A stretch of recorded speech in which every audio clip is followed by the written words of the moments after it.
plus 1 is 2. We write 2. That is the answer of 1 plus 1. Then we go to a second question. This is number 2. Say 2. 2 plus 1. Say 1. 1 is equals to.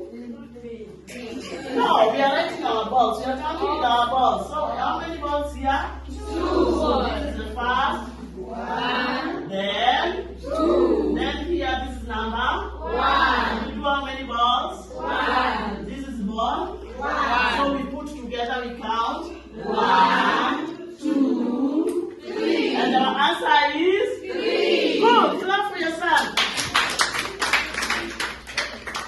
So I need someone to come and do something here. You repeat this.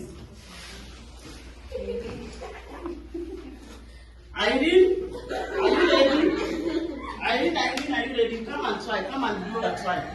Kuja ujaribu. Kuja ujaribu. Clap for us, you try.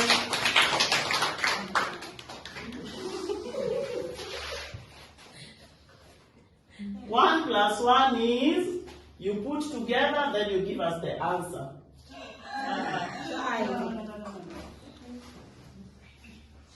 You draw 1 ball, then on the other side you also draw 1 ball. Then we put together, we count 1, another one, 2. What is our answer? 2. So we write 2. Clap for her.